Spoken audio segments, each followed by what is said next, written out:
Ladies and gentlemen, we're ready to start the meeting. Would everybody please rise for the Pledge of Allegiance? I pledge allegiance to the flag of the United States of America and to the republic for which it stands, one nation, under God, indivisible, with liberty and justice for all.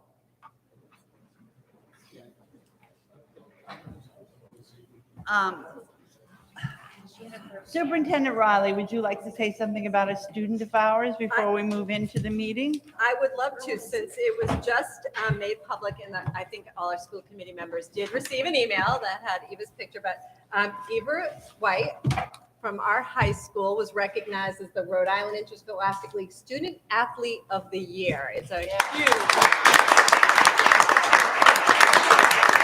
So I was at the high school today, and it turns out she is an amazing all-around student. So we'll have to bring her to the school committee and acknowledge her in person. But I just didn't want to let this go without recognizing her. But we're very proud, and it's an amazing honor. She's Yeah, it doesn't happen very often. No. It's a rarity. Yeah.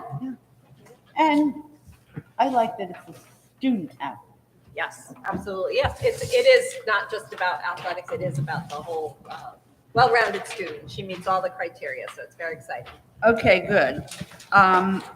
We're going to take subcommittee reports now. The policy and subcommittee chair is not here tonight, so we will skip over that and move to the budget facility subcommittee. Thank you.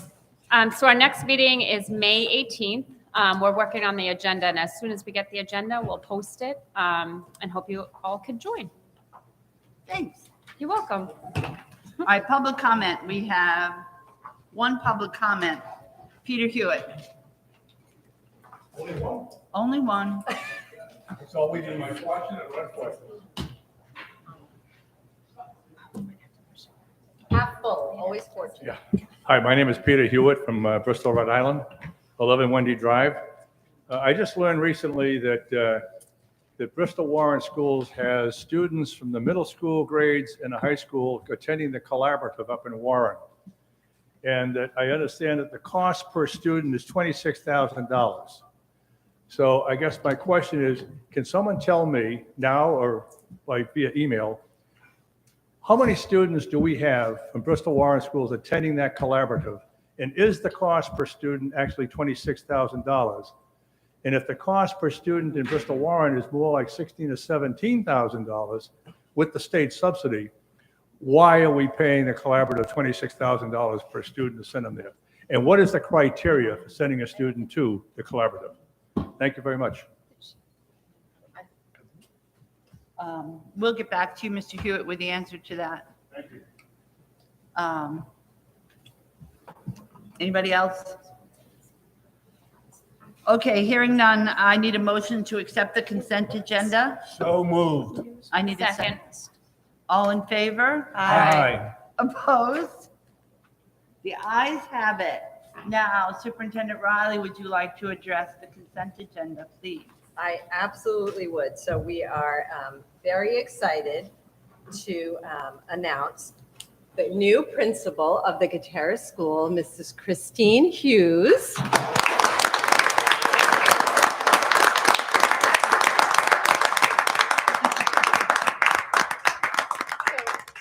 Thank you. She deserves all of that. So Mrs. Hughes was vetted through a very rigorous process. She interviewed with a full committee of stakeholders, representatives from the faculty and staff at the school. We had parents on the interview committee, a school committee member on the interview committee. So it was very rigorous. Christine emerged as one of the finalists. We had a finals interview for there were two finalists.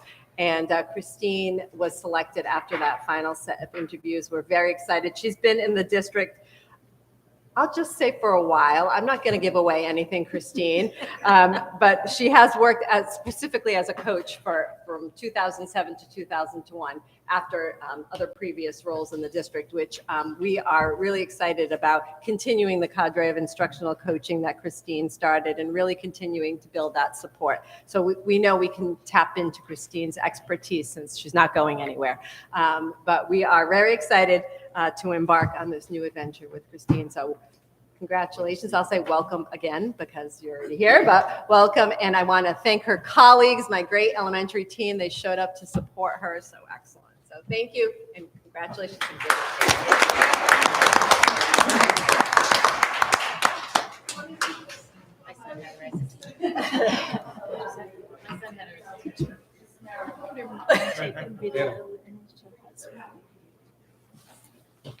Excuse me, can I have your attention, please? When you get done.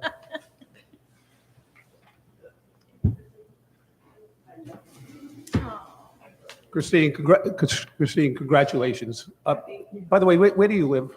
Oh, jeez. In Bristol, Rhode Island. Thank you.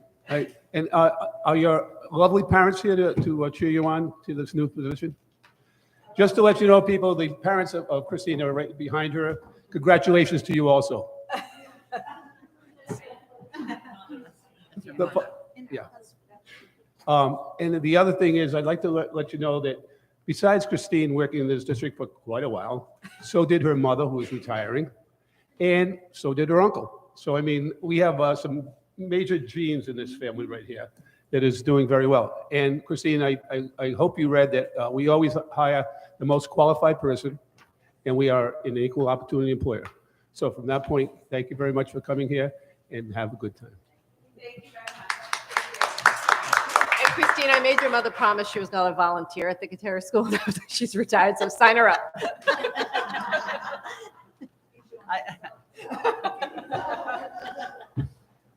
Rich is going to have some free time. Huh? Mrs. Rich is going to have some free time. Yes, she's going to retire. Bravo. Thank you. All right, our presentation tonight is the district strategic plan presentation. This was started quite some time ago. It lay fallow for a little while, and now we're ready to bring it forward to the school committee and then to the people in the towns of Bristol and Warren. Yes, thank you. So all of this work was started before I became your superintendent, but I was very excited to take up the work and continue it. You'll see that it's been just reformatted. We do have to comport with a state format for strategic plans. They all have to be submitted to RIDE, and so they ask for a common format. So you may see that the format has slightly changed. This is the required format from the Department of Ed, and luckily you all had done such a great job. I was able to just take the work that you had begun. Kate Brown, who was leading this effort on the district end of it, and I were able to align it to this version that's required by RIDE. So you'll see that the framework requires the district's mission and vision, a theory of action, and then the priorities highlighted. You'll see the little orange and red squares down the bottom where you get into the initiatives and the action steps. Those will be outlined in the school improvement plans. And similar to the strategic plan, there is a new state format for school improvement plans that all of our schools will be following. We'll bring those to you in the fall when those are complete. So just a little review of the process. You had all created, worked together to create some charters that highlighted the 5 priorities. So you can see the priorities here and the charter leaders. There were so many staff and community volunteers that also served on these charters. I couldn't fit them all on a slide, but Kate did make this a live link, and this presentation is posted to our website. So if you want to look at all the members of all of the committees, you can click on that link and you'll see the full list of the public and staff who were part of each of the charters. So these are our priorities: climate and culture, teaching and learning, professional learning, career and technical education, and communication. As I mentioned, we had quite an array of stakeholders from folks at central office, many of our principals, teachers and support staff, students, parents, and community members. Really the kind of group that you want in order to really have every voice heard at the table. So these were the 5 key priorities chosen by the charter groups, and then each charter dug in deep to each one of these priorities. The priority areas will help us to organize our work, and then we can dive more deeply utilizing as our overarching goal, our mission and vision. So each of the charters utilize both quantitative and qualitative data that was pertinent to their charter area, and they all conducted a SWOT analysis in order to determine their priorities. So they looked at strengths, weaknesses, and opportunities and threats in each one of these areas as they worked to really flesh out the priorities for the district.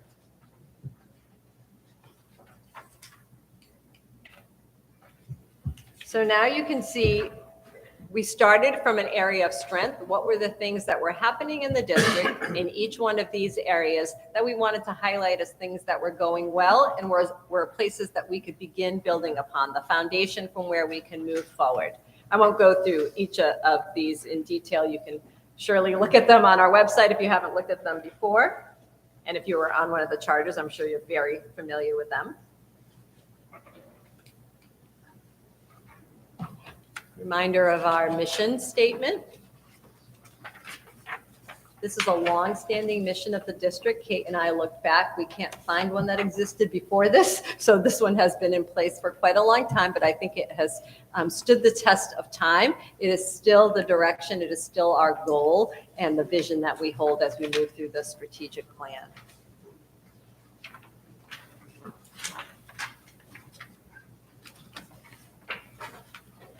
So Kate really did an excellent job of building this theory of action. She was so familiar with each of the charter groups that she was able to pull from the work of each of the charter groups the highlights of what we would do in order to get to our goal of enabling each and every student to succeed in college, career, and life. Again, I won't go through each of them. There's a lot of little writing up there. I want to spend some time on our priorities. And I should have said this at the outset, but I'll say it now and then I'll repeat it at the end. But this is a draft for the committee. We would like to post this on our website for 30 days to collect feedback from the public. I'll be presenting this to the Bristol Town Council and the Warren Town Council at their next meetings in May.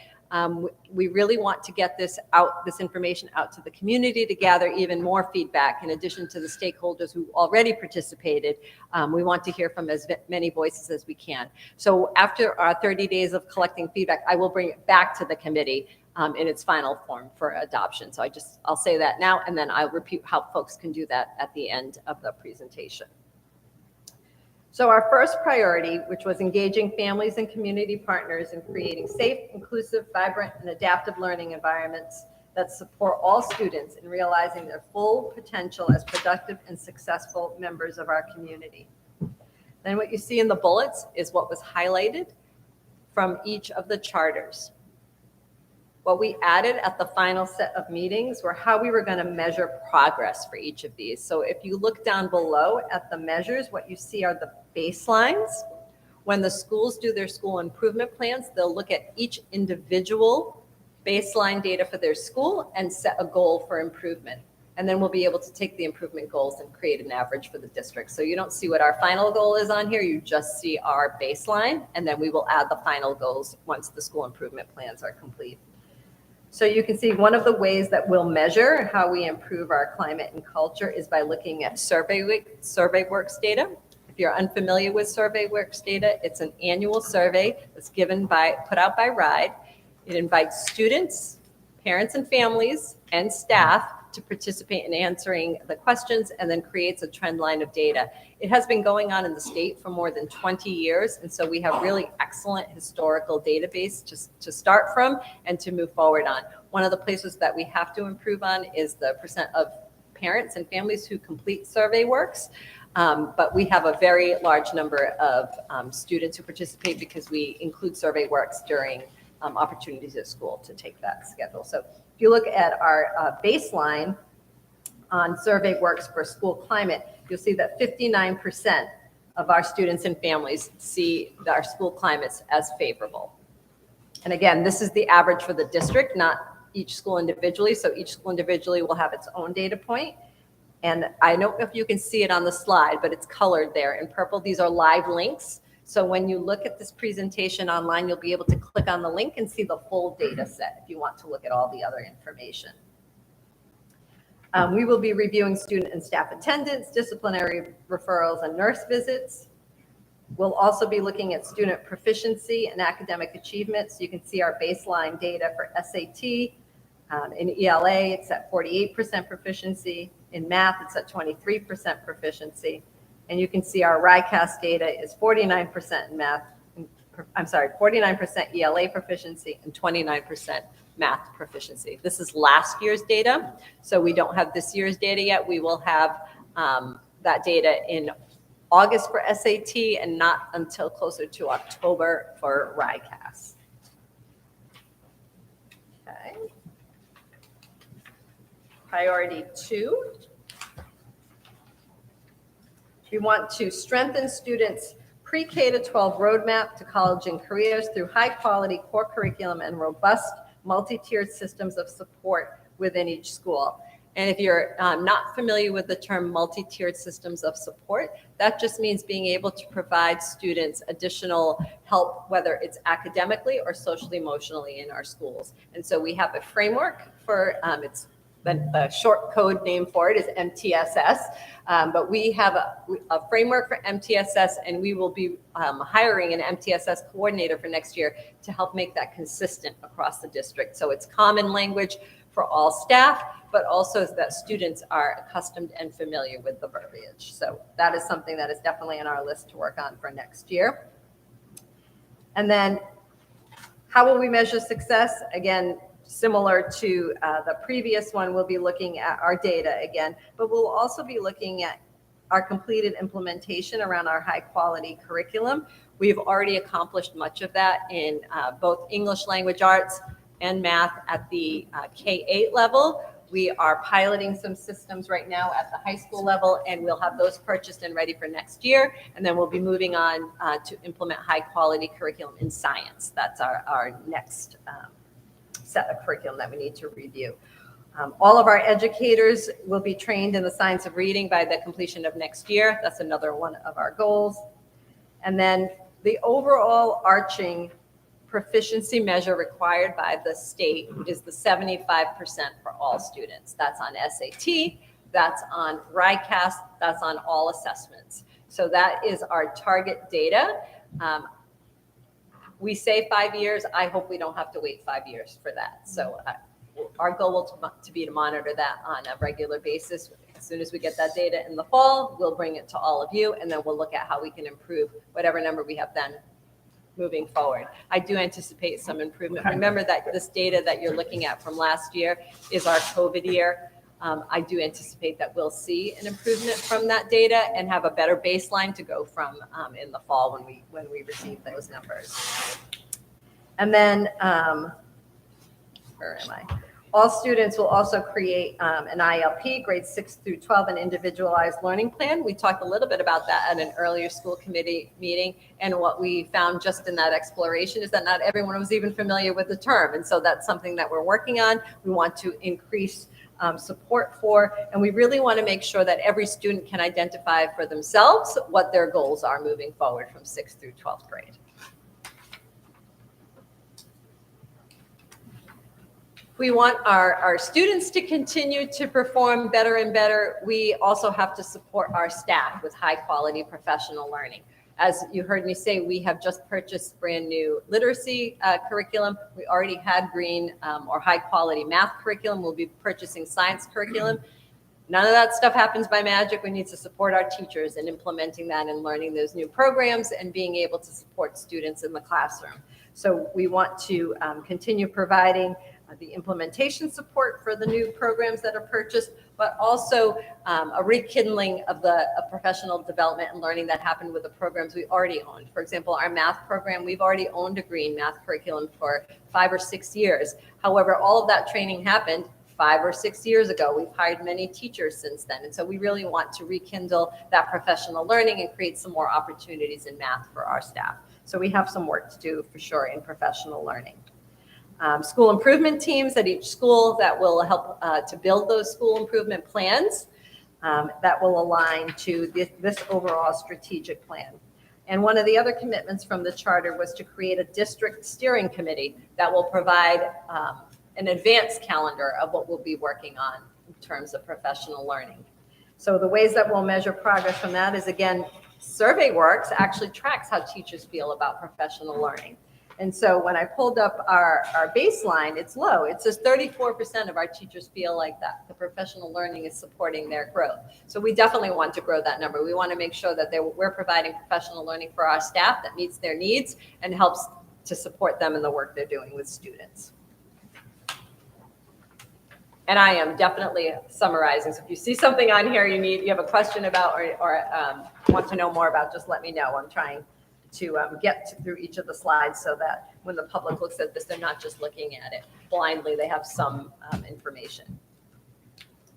So another one of the priorities was to expand our CTE pathways. This is something that we've talked about quite a bit over the last few months. We talked about the fact that we have about 75% of our students go on to college, but we do have 25% of our students who are going on to careers. And so we want to make sure that we offer varying opportunities for students to have some work-based learning opportunities, internships, apprenticeships while they're in high school to help guide them in those choices. So we will continue to develop CTE policies and processes to expand our CTE programs and pathways. We also are going to embark on a marketing plan. Many districts tuition students into their CTE programs. That has not been something that we focused on. However, some of our programs, and I'll highlight particularly we're deep into the approval process for our construction program, but that doesn't attract in our own school many students. Those classes could have up to 20 students. We probably have less than 10, but it's a good viable pathway that leads to high wage. And so that's a program where we could tuition students into. And so we definitely want to expand those opportunities to be able to give robust opportunities for our own students who fare better in a program that's larger and has more support, but also find ways to continue to make the programs more robust by tuitioning in students. And then our goal is to make sure that not only do our students take and sign up for our CTE programs, but they follow through completion and earn the certifications that come at the end of those programs.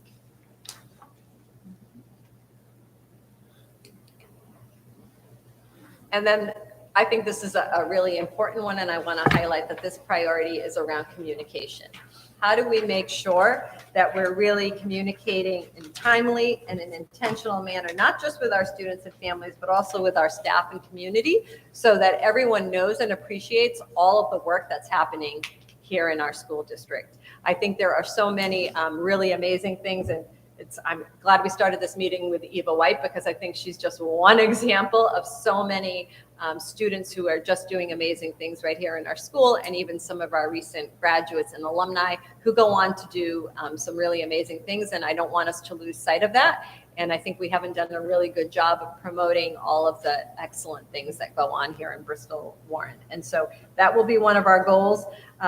So I say it's kind of a rebranding. We want to make sure that everyone knows about the good things that are happening here and why we're so proud of all of our students here at Bristol Warren.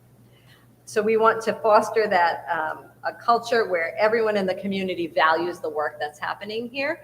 Our staff is extremely dedicated and works really hard, and we want to make sure that there's an appreciation at the public level for all of the work that happens here. And so you'll see that SurveyWorks is another way that we can measure that from family in the community, and then also putting out some surveys of our own so that we're not just waiting for the annual survey data, but putting out some school-wide surveys and some district-wide surveys on how we can improve our communication and our information out to parents.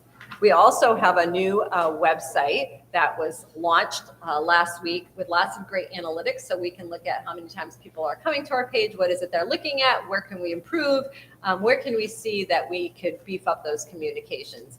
Because of course, when you have a website, it means people have to proactively go to your website. So what are we doing to foster and encourage that and to push out information, not just have it in a place where people have to go to that website. So I think we have a lot of high need priorities that we've set for ourselves, and we have lots of ways to measure that success. We'll measure them annually. Some of these measures do have midpoints, so we could do a midpoint report out on the ones that have a midpoint measure. Otherwise, I would anticipate that we would bring to you at the end of each school year an update on where we are in terms of these metrics. This last line are the questions that will be in a Google survey at the end of this presentation, and that there'll be a link to this on our website for the community. So which parts of the strategic plan are particularly exciting or strongly resonate with you? And I'm sorry to say 111, but I should say 1, 2, 3. Question number 2 is there an area of focus missing? Is there an area that folks think after reviewing this we've really missed the mark on? And if so, what is that? And then do they have any questions about it? How do they feel about the measures, all of the components of this? So we hope to collect all of this feedback, and then we'll put it all together, look at any trends. If we get 100 surveys back that say, hello, you missed the boat, you forgot about this, we can add that. We'll pull a charter together and add that component to it. But I anticipate the feedback to be mostly on what's already in the strategic plan. And we're excited to get that and to see what other folks think now that they look at the entire process. So this will be posted, like I said, for 30 days. I'm going to repeat this spiel at both the Bristol Town Council meeting and the Warren Town Council meeting, because I think we'll have a different audience at each of those meetings who hopefully will hear all of this information and participate. Our goal is to get as much feedback as possible so that when I bring this to you in early June, that it's been fully vetted and that we have a strategic plan that we really can stand behind, that is an actual working document, not a strategic plan that we put in a binder and shove on the shelf for 4 years till it's time to do another one, but rather one that we visit often and we look at those annual measures to make sure we're making progress towards the items that we said we were going to make progress towards. And so any questions to anything that's on here or about the process for feedback, I'm happy to respond to any of those. I think you've met with most of us who were on those committees charters. already once.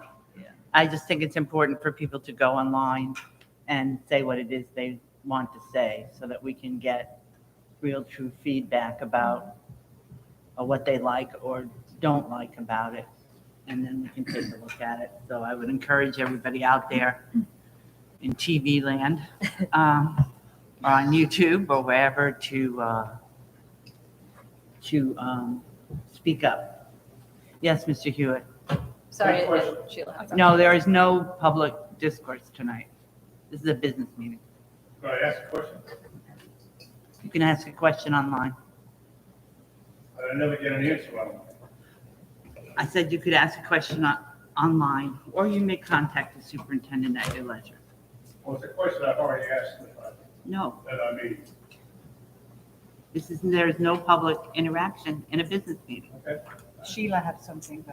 Yeah. Thanks. I do want to commend you because I think the biggest thing that we've been missing is the metrics, like benchmarking where we are. I think we've asked, in a lot of times getting like the beginning and how are they doing, even on the self-assessments that the school's doing, to see how the students are achieving math. And if you see a decline year over year, like what are we missing? And I think seeing this and that we're going to measure and actually benchmark and assess and really truly use metrics to make sure we're going in the right direction, I think is, for me as a parent and, as a school committee, is how it should be. We should always be using metrics. And I like that you were saying we're not going to just put it in a box, because I feel like it's always been thrown in a box and we just never talk about it again. So I do look forward to seeing more metrics driven results and how we're performing and how the students, and if they're not performing, what are we going to do about that to get these students to where they should be? So I do appreciate all the hard work everybody's put into this.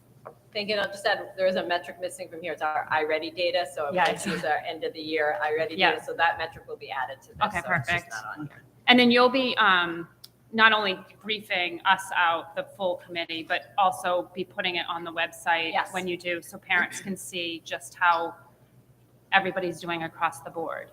Yep, part of the format for the Department of Ed requires updates to it. So there's a form, so the form will be updated. Okay. So that data will get updated and we'll post it on the website. Okay, great. Thank you. Yes. Yeah, just to back up what Sheila said, I am a big strategic plan fan, just because to your point, it gives you a working document that I think we can be constantly referring to, not just to make sure that we're meeting those targets, but also to make sure that what we're doing is always on track, towards those.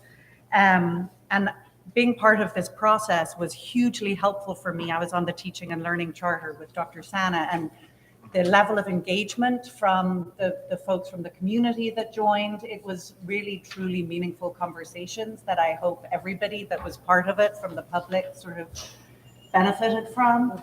I also enjoy this document, not just because it's so data-driven and metrics-based, but it's not too many words. Their strategic plan that goes into too much detail, I think sort of paralyzes rather than progresses the work.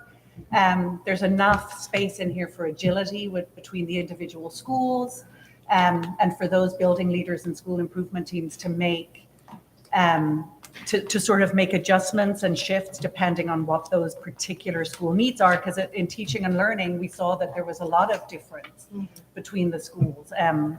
So that I think is key, that there's enough information, but not enough that it will sort of prevent meaningful work moving forward. So I think not just your team, but also the public, I think it's been great. And I really look forward to seeing everybody's feedback. It's a great document, so I appreciate it. Thank you.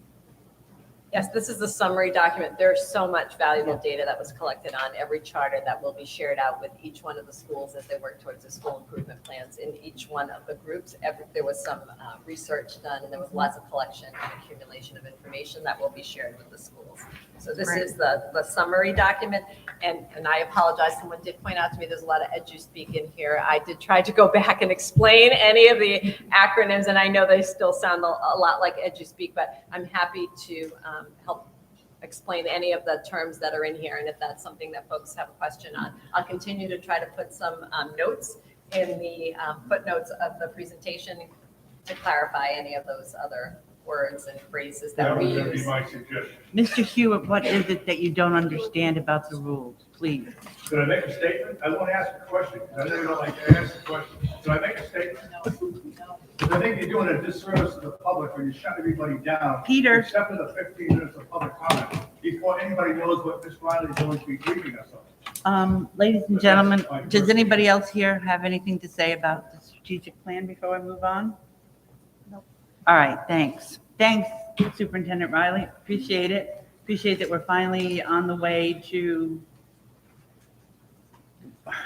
winding it up and getting it ready. And, I have to say, in other strategic plans that we've worked on, it's been so onerous that by the time we finished with it, looking at it again was just not something anybody wanted to do. But this one is short and sweet and allows us to go ahead and look and see what you found and when you found it. All right, we're going to move to discussion and action items. Tony, financial update, Mr. Ferrucci. Thank you, Madam Chair. Good evening, everyone. Just a quick report. We took the monthly report and did a preliminary year-end projection, because I know we're talking about having to use prior year surplus to balance the current year budget. Didn't do the deep dive that we typically do person by person in the salary, but I'm looking at the encumbrances that we have on our general ledger with regards to salary position and knowing how many vacancies we had in the district. So I'm happy to report this evening that we made significant headway with regards to closing the gap of needing any prior year fund balance. If you remember, you approved a budget reduction down to about $490,000 of prior year fund balance. And we're currently showing, other than Medicaid billing, which is coming in about 158 below projections, salary and fringe benefit savings are going to be $400,000. And non-staffing costs are coming in about $260,000, which more than offsets the reduction of the 158, as well as covering the use of fund balance. So I'm pretty happy to report this evening that it looks like we're going to come in at a balanced budget or thereabouts. So it's not going to be a significant impact going into next fiscal year. And I feel very confident about next fiscal year budget, given the actual identification of cuts that we could sustain going into next year. So from where we started back in August to what we thought in November to where we are today, it's been a progression of positive indications for the district. So a lot of hard work on the back end with the principals and everybody. I want to thank everybody for their contributions and stewardness of our resources. But I'm happy to report it looks like we're going to come in at balance by year. Happy to answer any questions. Yes. Whew. Thank Oh, you good. so much. I think your leadership, Mrs. Riley's leadership is really appreciated. I know that you came in and you've done a lot of work, and I truly, truly appreciate everything you and Mrs. Riley have done to get this kind of in line, make sustainable cuts for next year that we'll really go back and looking at all the programs and making sure that this doesn't happen again. And, we do the best for what our kids need as well as our taxpayers. And I really appreciate it. And I know how much work both of you have put in. And I can't say thank you enough. The time is definitely, we know there were long hours. Thank you so much. Tony, I'd just like to say that I had a couple of contacts with a couple of council members, and they really praised you and Anna for the presentation that you gave at the Joint Finance Committee. And you may not hear it, so I'm telling you now, so you will be appreciated, because I know you always get the negatives, but I want to let you know there is a major positive out there. Thank you for all you've done. Thank you. Thank you very much. Thank you very much. Anybody else? All right, security upgrades. Okay, so you'll notice I'm going to leave this one instead of Tom, even though Tom does the hard work. I'm still going to share out. Security is near and dear to my heart. It's something I have always prioritized and really taken the lead on in every district I've worked in. And this is no different. So I really wanted to make sure that we took advantage of the funding that you already had approved in your previous 5-year plan to make some security upgrades. And so we were able to bring in some security consultants to help us prioritize the money we had with what was available and what was doable before June 30th. And so what you see on this list are 3 really major projects: video cameras at every one of our schools, panic buttons at every one of our schools, and then the installation of security door alarms at the high school. As you know here, there are many, many, many doors. And so with the support of both our SROs, with the security folks here, with the administration here, we've identified doors that need to be alarmed that will help us keep the building safe. Again, the goal is always safety. And safety is not always convenient, I'll say, but it's really important. And something could happen anywhere. And we always want to make sure it's not here and it's not where we are. And we're doing everything in our power to make sure it's not. So all of these security enhancements are due to be complete before June 30th. So I think that part is really exciting. So what you have before you are the 3 upgrades and the vendors and the costs. Our total budget for security is just around $900,000. So we still have some additional funding. So we have a couple more projects to bring to the subcommittee and then here to the school committee. The other one that's not on here, but is complete, I think we received it today, so I didn't have time to get it on this list, is the installation of 911 blue light stands. You may be familiar with them. They are on the Roger Williams campus. They're on the Portsmouth campus. Now they'll be here on the Bristol Warren campus. We will have one at the high school, one at the middle school, and then we will also have one at the baseball field at Guitarists, because that's kind of a hidden field and our high school students play there. So we really want to make sure that we have a place where our students can go in case of an emergency. And I'll tell you, it's even helpful for community members that use the facilities, that there are times when an emergency happens and it is the fastest way to get to 911. And they're all solar, so we don't have to wire any of them or any of that, but those will come on your next meeting. But I wanted to share those upgrades with you. And thank you to Tom for taking them around and doing all this work in all of our buildings to make sure we have what we need. Any questions? Anybody? I think the blue light's a great idea. I hope that towns start putting it up in some places too. You know, just parking lots and things Do like they that. need a loud approval? Hmm? Do we need to vote on this? Yes, we do. I need a motion. I move to accept. I need a second. Second. Discussion. Hearing none, all in favor? Aye. Opposed? The ayes have it. Thank you. The next thing on the agenda is the roof replacement bid for Guitarists Elementary School. All yours, Tom. Okay, so what we're presenting tonight is a recommendation for the complete roof replacement at Guitarists. The existing roof is approximately 45 years old. It's been in failure for probably about 5 years and progressively still getting worse. So we received 4 bids. The low bidder and the recommendation is to go with Commercial Roofing and Contracting. They were the contractor that did re-roof on Rockwell School about 4 years ago, so they've worked with the district in the past. The critical things for me when we analyzed this was that, we set aside $610,000 for the re-roof. That was an estimate that we did approximately 5 years ago. And with the cost of materials today and the labor shortages, I was surprised that we were able to get a number that's relatively close to the budget. And the other part of that was just availability of materials, that the contractor has been able to secure all the materials necessary so that this roof will be completed before school starts in the fall. So those are 2 significant wild cards, which I'm very happy that we're able to control the cost. It's close to budget, and we'll have it done before school starts. So the intention is to wait till after the July 4th weekend because there's a lot of activity in town. We don't want to interfere with the So I've heard. access to the parking lot. Just a few things. Yeah, and then be able to do it primarily in the month of July and have it done by the 3rd week in August. Thank you very much. I need a motion to accept this. So moved. I need a second. Second. Now, discussion. Anybody? No? Hearing none? All in favor? Aye. Opposed? The ayes have it. Thank you.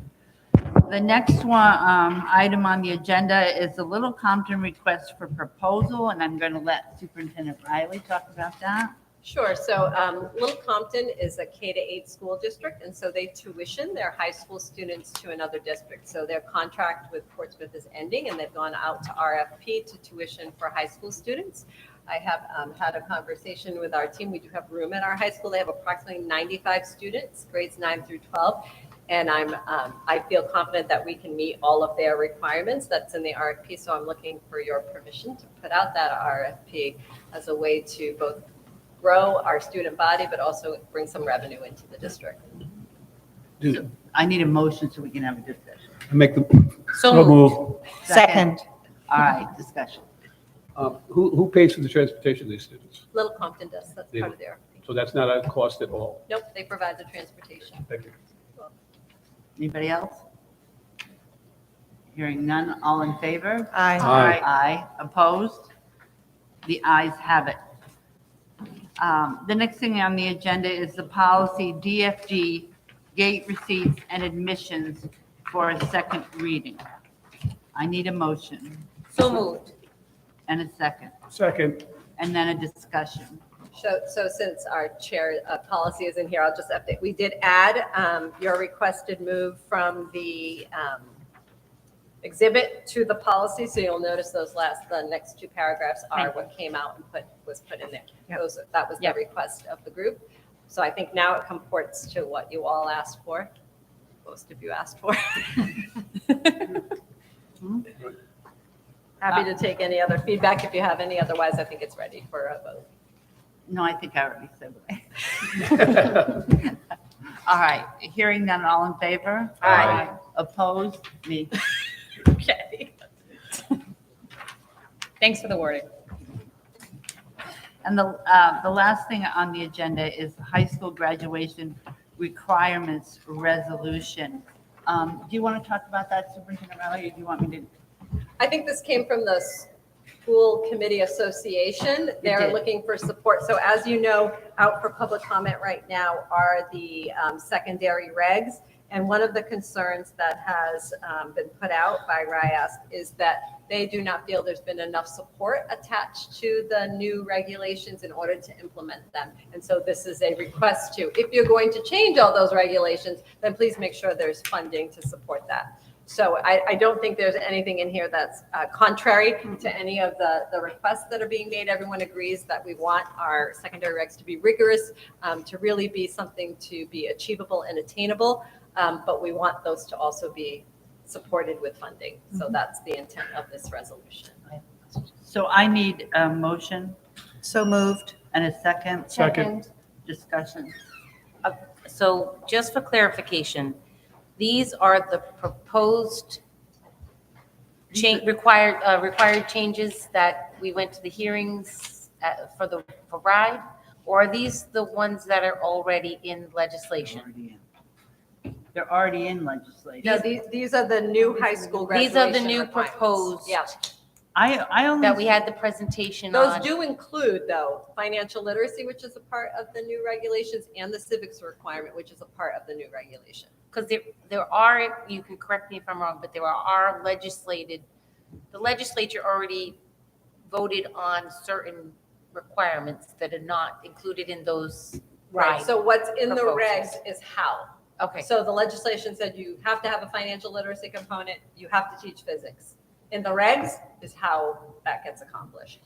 so my question is, and I asked this before, I had requested this when we did it originally, was to actually have our own resolution as a school committee coming out against the proposals, because as they mentioned when we went to the Bristol meeting at the library, they're kind of putting more of a noose around our necks versus giving us more flexibility.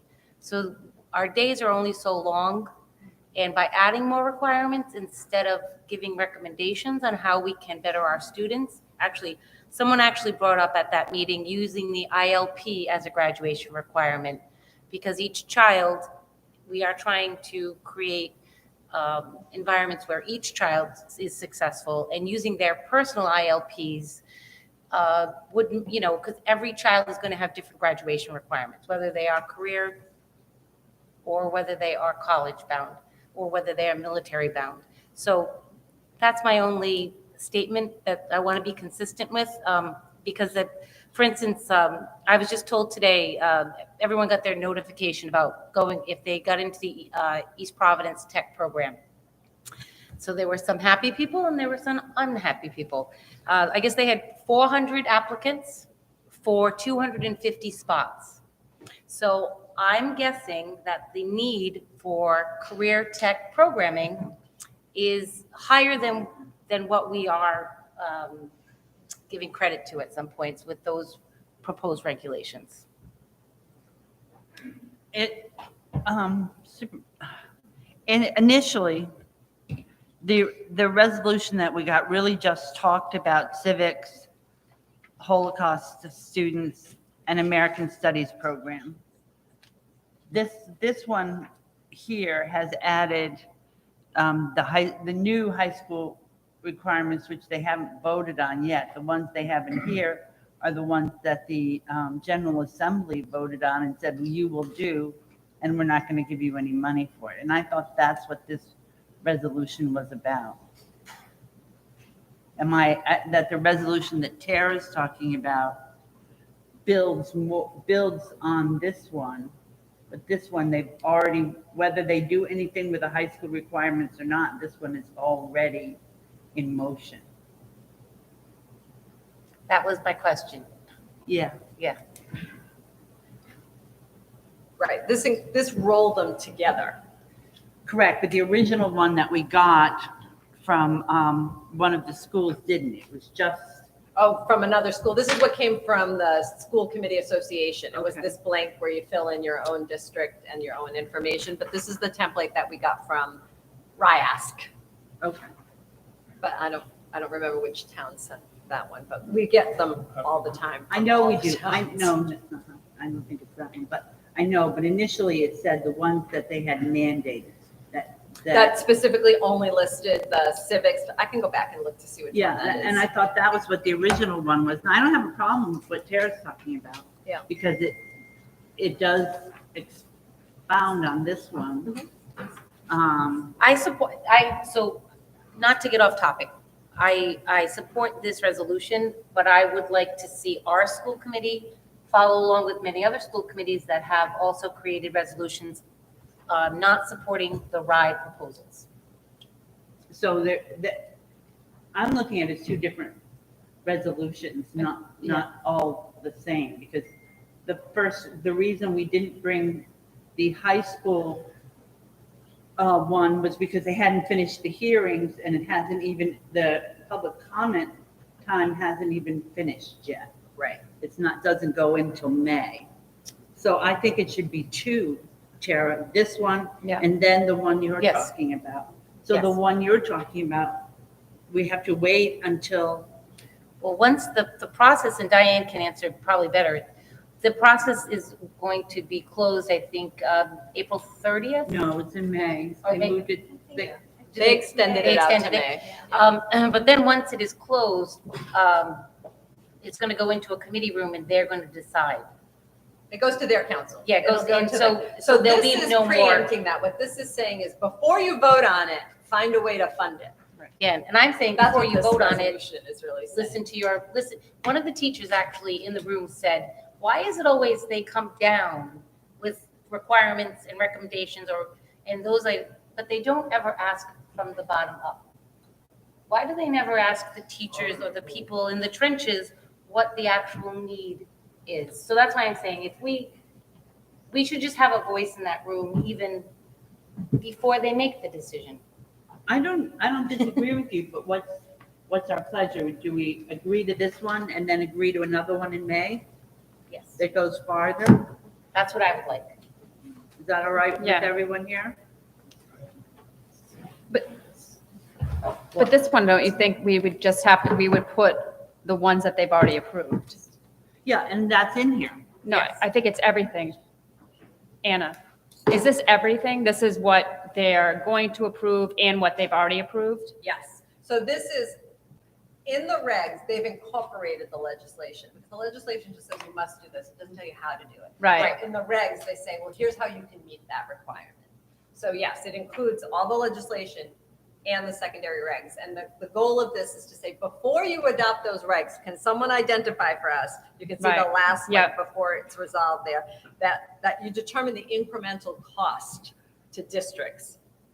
It's a In mandate addition to without what's already funding. required of the BEP, what do all these new things you're saying we have to Yep. do and the changes cost us? Do that first before you adopt it. That's what this is asking. Yeah, I do think we need to, because I think we need to tell them, like, if you're going to do all of this, we need funding. And then another one from us saying, we don't, and Diane and Anna saying, we don't agree with this because this will hinder our students this way. Well, I don't know how much of it will hinder or not hinder the students, except it will hinder our ability to Yeah. perform Well, that's what I mean. when they when they don't pay us for our transportation and they don't pay us for other things. and But even the we're not able to do that. education wise, we'll have restrictions. It impacts their schedule, or Yeah. it could. So on one hand, right, is saying you have this flexibility, you can do flex credits. But on the other hand, they're also adding in additional requirements. So on, the impact on the students is how will I ever fit that all in? Right. And be able to explore career and technical education courses or do work-based learning. And So I think one should be that's the concern. financial aspect of it. And then the second one should be the academic, like, okay, that's great, but how are we going to fit that all in? And does that make sense for every student? Listen, I keep saying, we always say we want to be like Massachusetts. Massachusetts has no required graduation requirements. They're all recommendations to allow flexibility at the local level. and we just don't have that here. Right. They're legislated and they're requirements, they're not recommendations. A little heavy-handed, are they? In scheduling the requirements, you've heard me talk about the scheduling here at this high school is not what it should be. That's my opinion. And the fact is that, yes, there are many slots open that you can put these things in.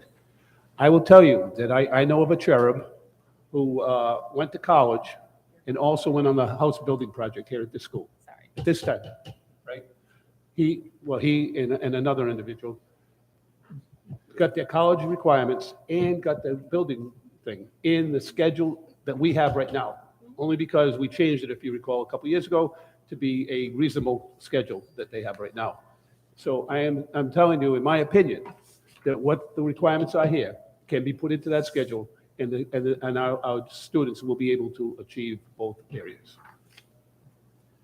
Well, okay, I'm not going to agree or disagree with you, but this is what's here.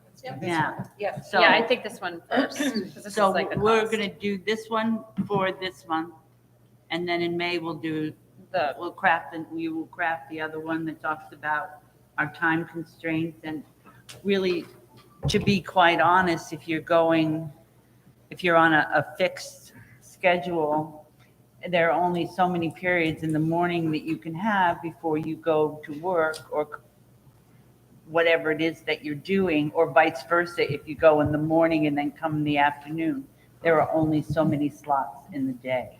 So we have to address that. So I don't think we've addressed that on a paper yet, but we need to. But this certainly says timeout on all the, it doesn't say I don't like them. It just says timeout. Right.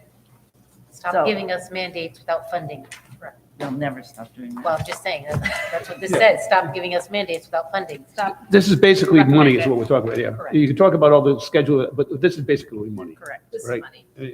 Let's be, Yeah. the next one will be scheduling stuff, but this is money. Correct. Also, the next one will be, I want to talk about transportation, so I want to know how much we're not getting that we're supposed to be getting at the next meeting, so that we can, because we've been getting a lot of those transportation proposals from other schools, other districts, because for those of you who were on the committee, and for those of you who remember, we actually went up to the State House as a way to get funding for transportation. And then as soon as we didn't go to the State House, they took it away again. So it's all the regional districts that are supposed to get extra money, and they're not getting it. And it was part of the legislation, and we're still not getting it. So, Well, we should wrap that up with the whole mapping too. well, I don't disagree with you, but we'll do that next month. This month, we'll just do this one. Yes. yeah. Okay. All in favor? Aye. Opposed? The ayes have it. Thank you very much. Yes. So I just want to get the motion, because all you said was I need a motion. So it's to authorize the superintendent to draft this for your approval? No, Nope, it's authorizing signature on this. It doesn't have anybody's name in there, though, and it says draft across it, so she's. Yeah, I'll have to redo it and put the chairperson's name on it. Right, to approve this resolution. Right, and then I'll go sign. All right, ladies and gentlemen, could I have a motion to adjourn? Second? Second. All in favor? Aye. All opposed? The ayes have it. Good night. Thank you. I hope everyone gets back from their travels safely.